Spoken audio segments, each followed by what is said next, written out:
नमस्कार दोस्तों, मैं हूं रोशन और आप देख रहे हैं जीके अफेयर्स यूट्यूब चैनल। दोस्तों, इस चैनल पे आपको प्रीवियस ईयर पेपर का डिस्कशन मिल जाता है और साथ ही साथ आपको जीके की तैयारी भी करवाई जाती है बहुत सारे एग्जाम की। तो आप लोग जरूर इस चैनल को सब्सक्राइब करके बेल आइकन को प्रेस रखिए। तो हम नई सीरीज जो स्टार्ट की है जीके जीएस का रामबाण, इसके तहत ये छठा लेक्चर हम लेकर आए हैं। इससे पहले के लेक्चर आप नहीं देख पाए हैं तो जाइए प्लेलिस्ट में, आपको मिल जाएगा। सारी वीडियो जो है पड़ी हुई है, एक एक करके देखिए।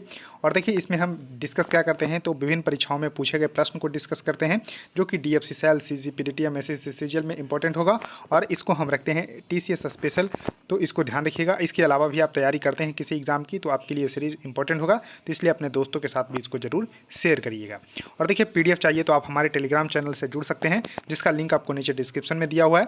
और आपके पास कोई भी एग्जाम का क्वेश्चन पेपर होता है तो gkafairs25@gmail.com पे भेज सकते हैं, ताकि हम उसको यहाँ पर डिस्कस कर सकें। तो देखिए, क्वेश्चन नंबर 76 है और देखिए किस एग्ज़ाम में पेपर आए हैं तो उसको हम यहाँ पर जो है पीले रंग से यहाँ पर लगा देते हैं, ताकि आपको पता चल जाए। एक क्वेश्चन देखिए, गुजरात स्टेट इलेक्ट्रिसिटी बोर्ड में विद्युत सहायक जूनियर इंजीनियर मेटलर्जी के पेपर में सितंबर 2022 में जो हुए थे उसमें क्वेश्चन पूछे गए थे। क्वेश्चन पूछे गए थे कि कृष्णदेव राय निम्नलिखित में से किस साम्राज्य के सबसे प्रसिद्ध राजाओं में से एक थे। तो देखिए, कृष्णदेव राय जो एक फेमस शासक थे, यानी कि प्रसिद्ध राजा थे, ये थे विजयनगर साम्राज्य के। तो करेक्ट आंसर इसका सी सही होगा। ध्यान रखिएगा, विजयनगर साम्राज्य के प्रसिद्ध शासक में से एक जो है कृष्णदेव राय थे।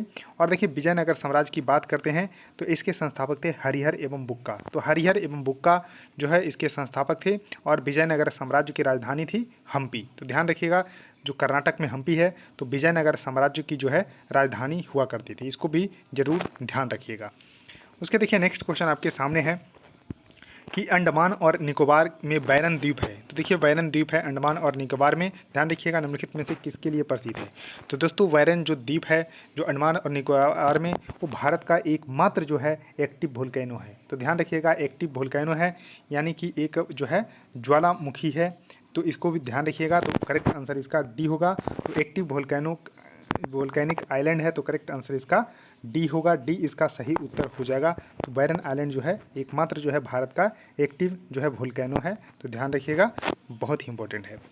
अब देखिए, नेक्स्ट क्वेश्चन आपके सामने है कि यहाँ पर AQ का मतलब क्या है। तो देखिए, AQ दोस्तों एक मेडिकल प्रिस्क्रिप्शंस में AQ का मतलब होता है वाटर, यानी कि पानी होता है। तो करेक्ट आंसर इसका बी होगा, वाटर इसका सही उत्तर होगा। तो देखिए, एक्वा मतलब पानी होता है, इसलिए AQ से जो है आपको यहाँ पर वाटर ध्यान रखना है in the terms of medical prescriptions, यानी कि चिकित्सीय नुस्खे में जो है AQ का मतलब पानी होता है। अब नेक्स्ट क्वेश्चन आपके सामने है कि बांग्लादेश की प्रधानमंत्री अभी हैं शेख हसीना जी। शेख हसीना बांग्लादेश की प्रधानमंत्री है। तो बांग्लादेश के संस्थापक मुजीबुर रहमान से उनका संबंध कैसा है। तो दोस्तों, जो बांग्लादेश के संस्थापक शेख मुजीबुर रहमान हैं तो इनको बंगबंधु के नाम से भी जानते हैं। तो ध्यान रखिएगा, बंगबंधु शेख मुजीबुर रहमान जो कि बांग्लादेश के संस्थापक हैं, तो उनकी जो है बेटी है शेख हसीना। तो ध्यान रखिएगा, उनकी बेटी हैं, यानी कि सी इज़ हिज डॉटर। और ध्यान रखना है, बांग्लादेश का जो फॉर्मेशन हुआ था 1971 में हुआ था, इसको भी ध्यान रख लीजिएगा। ये पहले इसको ईस्ट पाकिस्तान के नाम से जानते थे, फिर इसको जो है 1971 में आज़ादी मिली और जो है उसके बाद से बांग्लादेश कहलाने लगा। तो बांग्लादेश के जो फाउंडर थे वो थे शेख मुजीबुर रहमान, इनको बंगबंधु के नाम से जानते थे। और उनकी बेटी हैं अभी शेख हसीना, जो कि बांग्लादेश की प्रधानमंत्री अभी है। उसके बाद देखिए, नेक्स्ट क्वेश्चन आपके सामने है कि लिसिथो एक कंट्री है, एक अफ्रीकी देश है। ध्यान रखिएगा, लिसिथो एक अफ्रीकी देश है जो पूरी तरह से एक अन्य बड़े अफ्रीकी देश से घिरा हुआ है। तो आसपास के देश इसमें से कौन से हैं। तो देखिए, दक्षिण अफ्रीका इसका सही उत्तर होगा।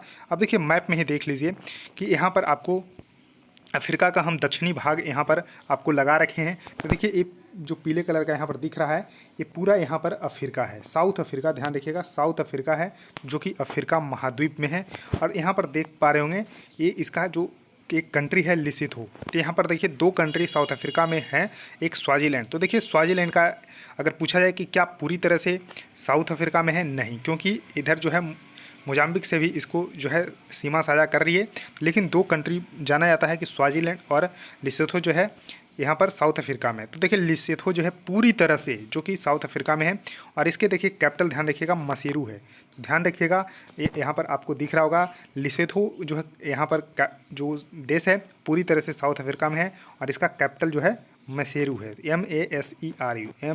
MASERU, मसेरू जो है इसका कैपिटल है। तो इसको जरूर ध्यान रखिएगा। उसके देखिए नेक्स्ट क्वेश्चन है कि पत्थर से निर्मित चट्टान पंच पांडव रथ तमिलनाडु के निम्नलिखित में से किस स्थान पर है।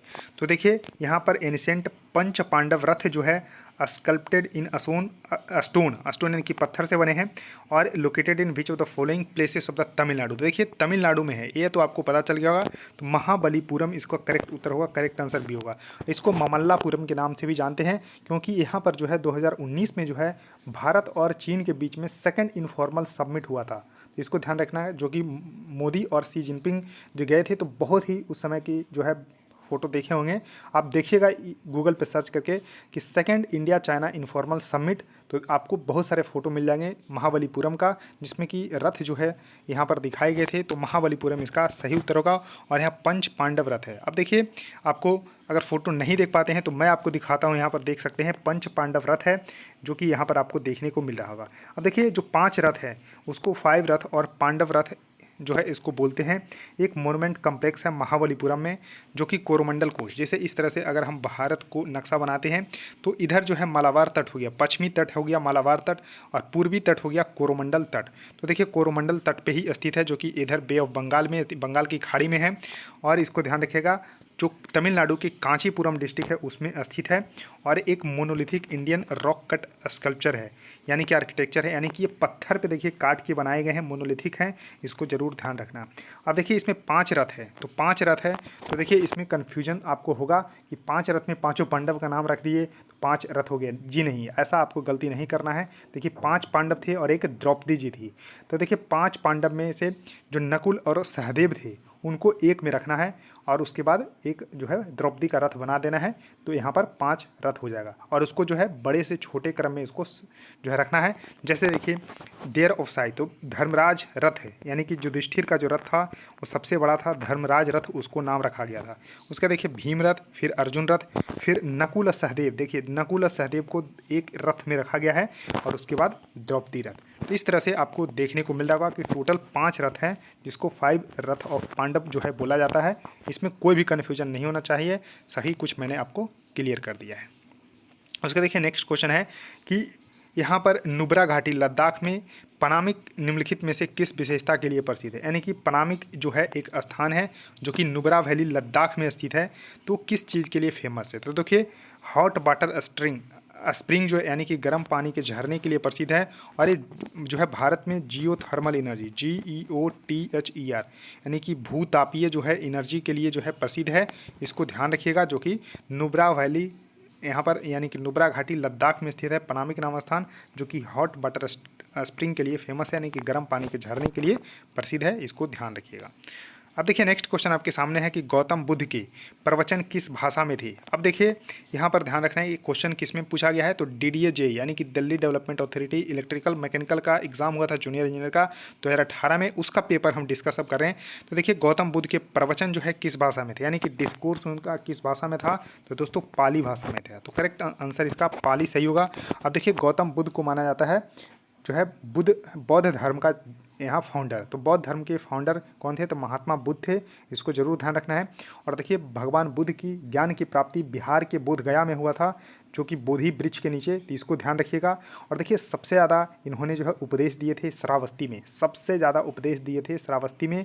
और पहला उपदेश कहाँ पर दिए थे, तो सारनाथ में दिए थे, सारनाथ में दिए थे। और इनका जो होता था प्रवचन वो सब पाली भाषा में होता था, तो इसको जरूर ध्यान रखिएगा। इसका उत्तर होगा D पाली। अब नेक्स्ट क्वेश्चन आपके सामने है कि निम्नलिखित में से किस 2 मुगल बादशाह यानी कि सम्राटों ने अपनी जो है स्मृतियाँ खुद लिखी है। तो देखिए अपनी स्मृतियाँ जो है खुद लिखने वाले 2 जो है मुगल जो शासक थे वो थे बाबर और जहांगीर। तो करेक्ट उत्तर इसका D सही होगा, बाबर और जहांगीर। और बाबर और जहांगीर के द्वारा लिखा गया बाबरनामा और जहांगीरनामा, बाबरनामा बाबर के द्वारा और जहांगीरनामा जहांगीर के द्वारा। और बात करते हैं बाबर के बारे में, तो बाबर जो है मुगल वंश के जो है संस्थापक थे। इन्होंने 1526 ईस्वी में पानीपत की प्रथम लड़ाई में दिल्ली सल्तनत के जो वंश चल रहे थे लोदी वंश, उसके जो शासक थे इब्राहिम लोदी को इन्होंने जो है पानीपत की प्रथम लड़ाई में हराकर जो है मुगल वंश की स्थापना की। तो देखिए यहाँ फाउंडर हो गए मुगल वंश के संस्थापक बाबर।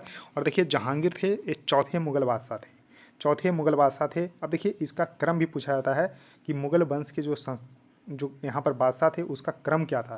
तो देखिए सबसे पहले आपको ध्यान रखना है बाबर, तो बाबर ध्यान रखना है, फिर उसके बाद हुमायूं ध्यान रखना है, फिर अकबर ध्यान रखना है, अकबर ध्यान रखना है, फिर आपको जहांगीर ध्यान रखना है, जहांगीर ध्यान रखना है, और फिर शाहजहां ध्यान रखना है, शाहजहां, और फिर रखना है औरंगजेब। तो एक बार और बताता हूँ आपको, बाबर, हुमायूं, अकबर, जहांगीर, शाहजहां और औरंगजेब। तो इस तरह से आपको ध्यान रख लीजिएगा। उसके देखिए नेक्स्ट क्वेश्चन आपके सामने है कि ठोस कार्बन डाइऑक्साइड को क्या बोला जाता है। तो देखिए सॉलिड कार्बन डाइऑक्साइड को ड्राई आइस भी बोला जाता है, यानी कि सूखी बर्फ इसको बोला जाता है। तो करेक्ट उत्तर इसका बी सही होगा, इसको जरूर ध्यान रखिएगा। उसका देखिए नेक्स्ट क्वेश्चन आपके सामने है कि दीपा कर्माकर निम्नलिखित में से किस खेल से संबंधित है। तो देखिए दीपा कर्माकर बहुत ही चर्चा में रही थी 2018 के आसपास में, क्योंकि उन्होंने 2016 के जो रियो ओलंपिक हुआ था उसमें उन्होंने जिम्नास्टिक इसका सही उत्तर होगा। करेक्ट उत्तर इसका ए होगा, कसरत यानी कि जिम्नास्टिक इसका सही उत्तर होगा। जिम्नास्टिक ही ध्यान रखिएगा, इंग्लिश टर्म है, इसको ध्यान रखिएगा। तो इन्होंने 2016 के जो रियो ओलंपिक हुआ था इसमें इन्होंने जो है जिम्नास्टिक में जो है फोर्थ पोजीशन लाई थी। बहुत ही जो है मार्जिन से जो है यहाँ पर रह गई थी, जो है कम से कम जो है ब्रॉन्ज मेडल लेने से, लेकिन फिर भी ये जो है बहुत ही अच्छा रिकॉर्ड था, फोर्थ पोजीशन आई थी। तो ये आपको ज़रूर ध्यान रखना है। और इनके कोच के बारे में जो है पूछा जाता है, तो कोच हैं इनके विशेश्वर नंदी जी। तो विशेश्वर नंदी जी हैं, और इनको फोटो भी देख लीजिए दीपा कर्माकर की, जो कि एक जिम्नास्टिक प्लेयर है इंडिया की, ध्यान रख लीजिएगा। उसके देखिए पेशेवर गोल्फ टूर खिलाड़ियों को प्रत्येक शॉट के लिए कितना समय मिलता है। तो देखिए ये भी क्वेश्चन क्यों पूछा गया था, क्योंकि जो है गोल्फ बहुत ही चर्चा में रहा था, क्योंकि यहाँ पर ध्यान रख लेना है कि इसके अनिर्बान लाहिड़ी, अदिति अशोक, ये सब जो है प्लेयर हुआ करते हैं, तो इसको ध्यान रखिएगा। अब देखिए इसका जो एक शॉट लगाने के लिए, जैसा कि आप देख पा रहे होंगे, एक शॉट इस तरह से जो है लगाने के लिए इनको 45 सेकंड का समय मिलता है। तो ध्यान रखिएगा 45 सेकंड इसका सही होगा। अब देखिए अदिति अशोक के बारे में मैं यहाँ पर बताना चाहूँगा कि 2000 जो यहाँ पर 21 में, यानी कि 2020 वाला जो 21 में हुआ टोक्यो ओलंपिक, उसमें उन्होंने फोर्थ पोजीशन लाई थी। और एक समय ऐसा लग रहा था कि ये गोल्ड या फिर सिल्वर कम से कम लेकर आएगी, लेकिन लास्ट में जो है पिछड़ गई और ये फोर्थ पोजीशन पे लाई थी, फोर्थ पोजीशन पे आई थी अदिति अशोक। अदिति अशोक पूछा जाएगा कि किस खेल से संबंधित है, तो एक गोल्फ के ही प्लेयर हैं, तो इसको ज़रूर ध्यान रख लीजिएगा। उसके देखिए नेक्स्ट क्वेश्चन आपके सामने है कि एक समान वयस्क मानव शरीर में लगभग कितनी मांसपेशियां होती है। तो देखिए कहिएगा, बहुत ही सिंपल क्वेश्चन है, तुरंत एकदम 206 टिक करके आइएगा और यहाँ पर क्वेश्चन गलत करके आइएगा। तो इसमें थोड़ा सा आपको पढ़ना है, ध्यान देना है। तो देखिए मांसपेशियां, इसको इंग्लिश में बोलती है मसल, MUSCLE, मसल। तो देखिए मसल कितने होते हैं, तो 640 होते हैं, ध्यान रखिएगा। तो करेक्ट उत्तर इसका सी होगा, तो सी इसका सही उत्तर होगा, ना कि बी। अब देखिए 206 तो पढ़े हैं, एक ही चीज़ पढ़ते हैं और वही टिक करके आ जाते हैं। तो देखिए दोस्तों 206 है, वो वयस्क मानव में हड्डियों की संख्या होती है, यानी कि एडल्ट ह्यूमन में अगर हम बात करते हैं कि हड्डियों की संख्या यानी कि बोन की संख्या कितनी होती है, तो वो होती है 206। तो इसको ध्यान रखिएगा, जबकि मसल 640 और बोन होते हैं 206। उसके बाद नेक्स्ट क्वेश्चन आपके सामने है कि भारत के राष्ट्रीय ध्वज का डिज़ाइन जो है संविधान सभा द्वारा कब अपनाया गया था। तो दोस्तों भारत को जब आज़ादी मिली थी 15 अगस्त 1947 को, उसके लगभग जो है एक महीना पहले, तो यानी कि 22 जुलाई, ध्यान रखिएगा 22 जुलाई 1947 को इसको जो है एडॉप्ट कर लिया गया था कॉन्स्टिट्यूएंट असेंबली के द्वारा। और ये फ्लैग आपको देखने को मिल रहा होगा, जिसमें यहाँ पर आपको जो है चक्र दिख रहा होगा, जिसमें 24 स्पोक होते हैं, 24 तिलियाँ। ऊपर में आपको केसरिया रंग, बीच में सफ़ेद और नीचे जो है हरा रंग है। तो ये तीन जो है कलर, यानी कि ट्राई कलर जो है इसको बुलाया जाता है। और इसके डिज़ाइनर थे पिंगली वेंकैया। तो पिंगाली वेंकैया जो है इसके डिज़ाइनर थे नेशनल फ्लैग के, तो इसको ज़रूर ध्यान रखिएगा। अब देखिए JB कृपलानी जो है हेड किए थे, जो फ्लैग कमेटी बनी थी जो है संविधान सभा के द्वारा। तो संविधान सभा के द्वारा जो झंडा समिति बना था उसके जो है हेड थे JB कृपलानी जी। तो इसको ज़रूर ध्यान रखिएगा, बहुत ही इंपॉर्टेंट है। इसके सारे फैक्ट मैंने बताए, तो जुलाई 1947 इसका सही उत्तर हो जाएगा, करेक्ट आंसर डी होगा। अब देखिए नेक्स्ट क्वेश्चन इसके सामने है कि पानी की बूंद का जो गोलाकार आकार होने का कारण क्या है। तो जब पानी की बूंद, यानी कि अगर हम बात करते हैं कि वाटर ड्रॉप, जब बारिश होती है तो ऐसे देखते होंगे कि जो वाटर की जो ड्रॉप होती है वो जो है गोलाकार रूप में होती है, यानी कि स्फेरिकल होती है। तो इसका कारण क्या होता है दोस्तों, तो कारण होता है पृष्ठ तनाव। तो करेक्ट उत्तर इसका बी होगा, यानी कि सरफेस टेंशन के कारण जो है पानी की बूंदें गोलाकार होती है। तो करेक्ट उत्तर इसका बी सही होगा, तो इसको ज़रूर ध्यान रखिएगा। अब देखिए यहाँ पर 15 क्वेश्चन मैंने डिस्कस किए, तो कुल मिलाकर यहाँ पर 90 क्वेश्चन हो चुके हैं। तो दोस्तों ये सीरीज इसी तरह से लगातार चलती रहेगी, बस आप लोगों का सपोर्ट चाहिए, यानी कि वीडियो को लाइक ज़्यादा से ज़्यादा करिए, शेयर करिए अपने दोस्तों के साथ इसको, और चैनल को भी सब्सक्राइब कर लीजिए। सो थैंक यू दोस्तों, इस वीडियो में इतना ही, धन्यवाद।